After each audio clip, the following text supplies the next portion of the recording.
नमस्कार दोस्तों, आप सभी का गाइडेंस फंड में स्वागत है। दोस्तों आज अपन इस वीडियो में बात करने वाले हैं जिनकी भी दोस्तों पोस्टिंग कर्नाटक में होने वाली है या ऑलरेडी हो चुकी है।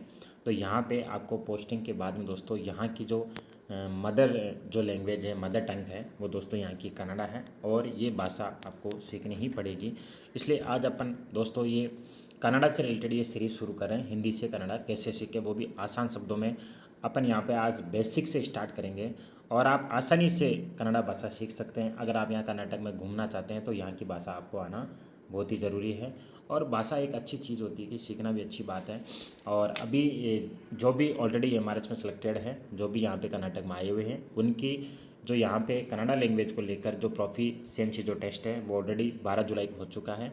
इसमें काफ़ी कैंडिडेट पास हो चुके हैं क्योंकि उन्होंने सीख ली है। जिन्होंने नहीं सीखे उनको और मौका दिया जाएगा। तो आपका दोस्तों सिलेक्शन के बाद में भी जैसे आपका सिलेक्शन हो जाता है, सिलेक्शन होने के बाद में अगर आपकी कर्नाटक में पोस्टिंग होती है, साउथ में किसी भी स्टेट में अगर आपकी पोस्टिंग होती है, तो वहाँ की स्टेट की आपको वहाँ की जो लोकल जो लैंग्वेज है, मदर टंग है, वो आपको सीखनी पड़ेगी। वो इसलिए सीखनी पड़ेगी क्योंकि आपको बच्चों से क्या इंटरेक्ट होने के लिए वो भाषा आपको आनी चाहिए। और ये एक जो टेस्ट है वो एक क्वालिफाई नेचर का होता है। आपका जो प्रोबेशन पीरियड है 2 साल का होगा। वो 2 साल का प्रोबेशन पीरियड तभी कंप्लीट होगा जब आप ये भाषा का जो टेस्ट है वो क्वालिफाई करेंगे। तो यहाँ पे अपन आसान शब्दों में सीखने का प्रयास करेंगे हिंदी टू कन्नड़ा। दोस्तों मैं भी एक राजस्थान का कैंडिडेट हूँ, पीजीटी कॉमर्स, और मेरा भी यहाँ पे 2024 में पोस्टिंग हुई थी कर्नाटक में। और मेरा अभी हाल ही में 12 जुलाई 2026 को भी एग्ज़ाम हुई है हमारी, और मैंने कन्नड़ा जो टेस्ट है वो क्वालिफाई कर लिया है। काफ़ी कैंडिडेट हैं जो पास कर चुके हैं, कुछ ऐसे कैंडिडेट हैं जिन्होंने नहीं सीखा, वो कुछ बाद में आए हैं, अभी उनके पास और टाइम है, वो नहीं पास किए। तो आपके लिए ये जो वीडियो है काफ़ी हेल्पफुल रहने वाला है। तो यहाँ पे आज अपन सीखने वाले हैं। सबसे पहले अपन यहाँ पे वर्णमाला सीखने वाले। कन्नड़ा में की वर्णमाला कैसे होती है, जैसे हिंदी में वर्णमाला होती है वैसे कन्नड़ा में भी वर्णमाला होती है। और हिंदी से आप कन्नड़ा बहुत ही ईजिली सीख सकते हैं, इतना ज़्यादा मुश्किल नहीं है। तो यहाँ पे अपन बात करेंगे। सबसे पहले आज यहाँ पे अपन वर्णमाला की बात करेंगे।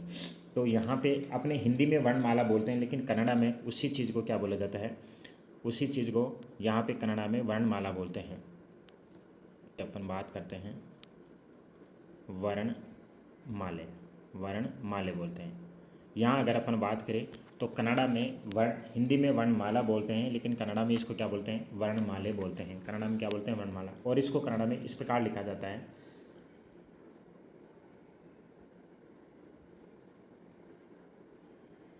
वर्णमाले। ये कन्नड़ा में ये आपका इसको क्या बोलते हैं, वर्णमाले। ये दोस्तों वह है और ये न है, ये आधा रे हो गया और ये माँ हो गया और ये क्या हो गया, ले हो गया, ये हो गया वर्णमाले। अपन बात करें यहाँ पे कन्नड़ा में वर्णमाला में टोटल 49 अक्षर होते हैं। ये क्वेश्चन भी और पूछा गया था, ये क्वेश्चन एग्जाम में कि वर्णमाला में कितने अक्षर होते हैं, तो 49 अक्षर होते हैं, स्वर प्लस व्यंजन दोनों को मिलाकर। अब अपन यहाँ पे बात करने वाले, सबसे पहले अपन यहाँ पे बात करते हैं स्वर की बात करते हैं। यहाँ पे किसकी बात करेंगे, सबसे पहले स्वर की बात करेंगे। तो हिंदी में स्वर बोलते हैं, लेकिन कन्नड़ा में क्या बोलते हैं, स्वर गड़ु बोलते हैं। क्या बोलते हैं, स्वर गड़ु बोलते हैं। कन्नड़ा में ये ध्यान रखना, क्या बोलते हैं, स्वर गड़ु बोलते हैं कन्नड़ा में। यानी कि हिंदी में स्वर बोलते हैं, लेकिन यही चीज़ अगर अपन को कन्नड़ा में बोलनी है स्वर को, तो क्या बोलेंगे, स्वर गड़ु बोलेंगे। और इसे अपन कन्नड़ा में लिखेंगे कैसे, ये लिखना दोस्तों आप सीख जाएंगे, क्योंकि यहाँ आज अपन क्या करें, स्टार्ट कर रहे हैं। यहाँ पे ये स हो गया और ये आधा जो वह है, यहाँ पे ये वक्ताक्षर है, और यहाँ पे ये रे हो गया और ये गड़ु हो गया। ये क्या हो गया, गड़ हो गया, ये हो गया स्वर गड़ु। अब अपन 1 बाय 1 क्या यहाँ पे स्वर देखते हैं किस प्रकार, हिंदी में भी देखेंगे और फिर कन्नड़ा में भी देखने की बात करेंगे। ये इस प्रकार का दोस्तों हिंदी में ए होता है, ये आ, ये ई, और ये क्या होता है, बड़ी होता है। ऐसे ही कन्नड़ा में यहाँ पे ये ए होता है। आ के लिए क्या करते हैं, इस प्रकार लिखते हैं, ई, ये ई हो गया। और बड़ी दोस्तों इस प्रकार लिखा जाता है। बोला इनको ऐसे ही जाता है कि ए, आ, ई, ये बड़ी है, ई। उसी प्रकार हिंदी में जो ए होता है इसका भी वही होता है, लेकिन यहाँ पे लिखने का तरीका अलग है, जबकि बोला सेम ही जाएगा। नेक्स्ट अपन बात करें यहाँ पे ऊ, बड़ा ऊ, ऋषि। तो इसको कन्नड़ा में लिखा जाता है, इस प्रकार लिखा जाता है, ये हो गया। और ये अब हिंदी में यहाँ पे अपन ऋषि बोलते हैं, रे बोलते हैं, लेकिन यहाँ पे रू बोला जाता है। कन्नड़ा में इसको क्या बोलते हैं, रू बोलते हैं। कन्नड़ा में इसको रू बोलते हैं अपन। ये हो गया ऊ। ऊ कैसे लिखेंगे, ऐसे सिंपल ऊ लिखेंगे, और बड़ा के लिए ऐसे लगा देंगे और ये क्या हो गया अपना रू हो गया। कन्नड़ा में इसको रू बोलते हैं। बात करें नेक्स्ट की, ए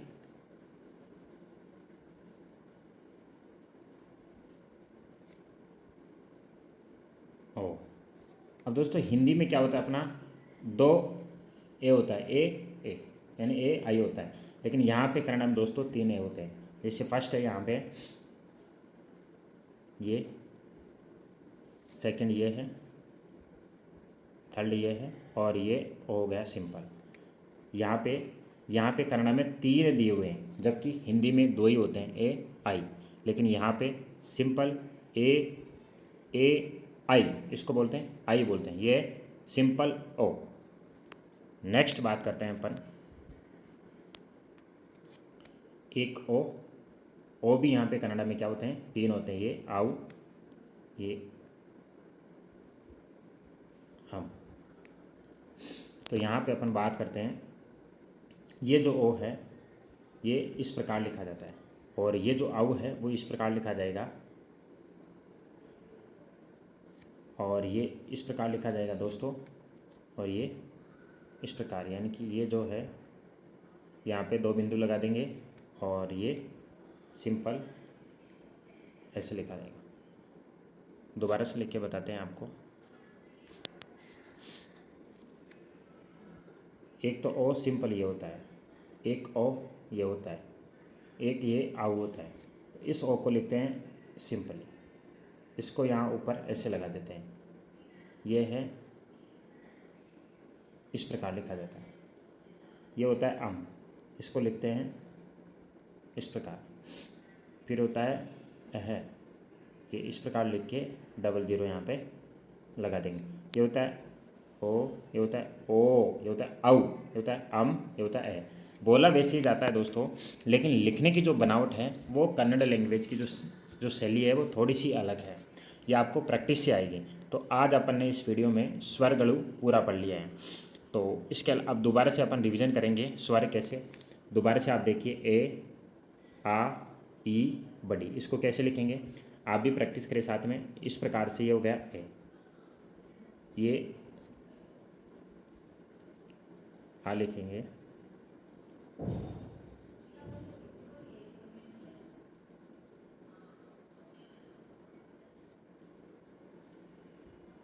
ये हो गया आ, ई, ये ऊपर करके ये ई बड़ी हो गया।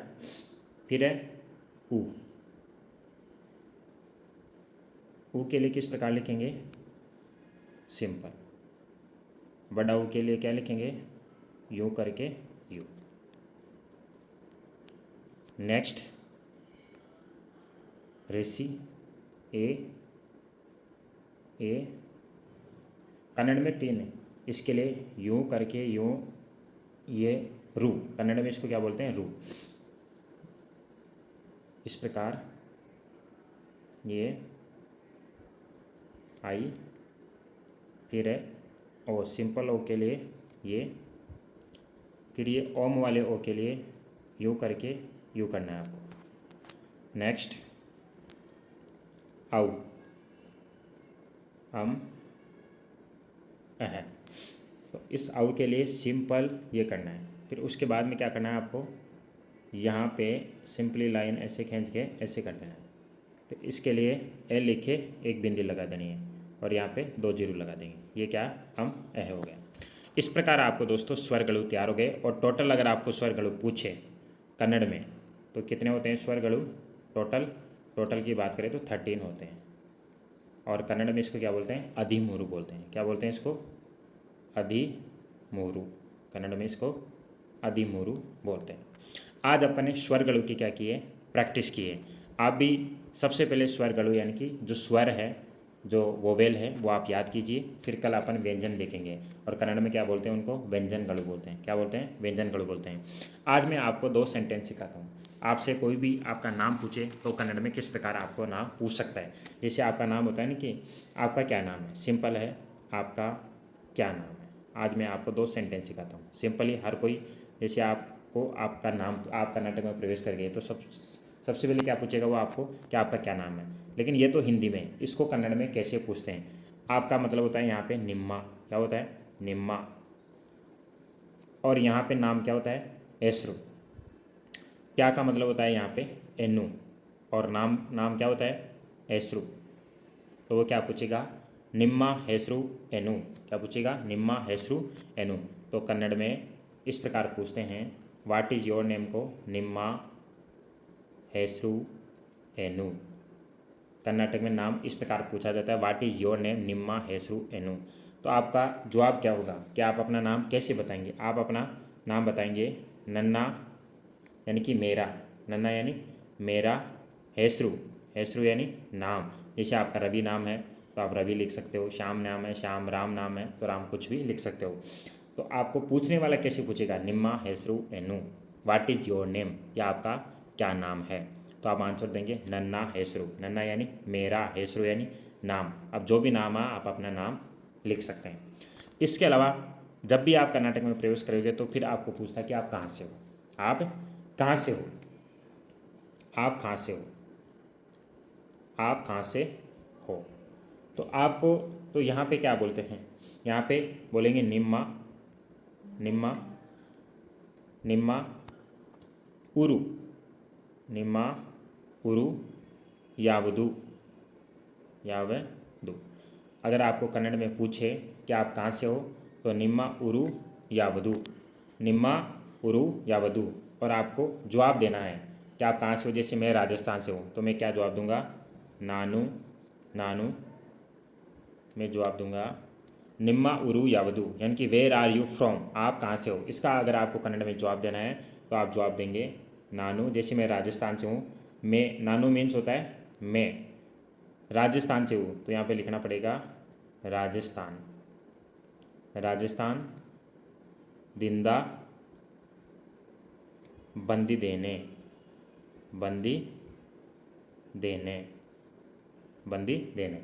कि नानू यानी मैं, राजस्थान दिंदा यानी राजस्थान, बंदी देने यानी हूँ, यानी कि मैं राजस्थान से हूँ तो नानू राजस्थान दिंदा बंदी देने, नानू राजस्थान दिंदा बंदी देने। इस प्रकार आज मैंने आपको 2 सेंटेंस बताए हैं कि निम्मा हेसरू एनु, व्हाट इज़ योर नेम, आपका क्या नाम है। तो आप आंसर देंगे निम्मा एनु, निम्मा एनु हेसरू, यानी कि नन्ना हेसरू, फिर नाम बताएंगे महेंद्र।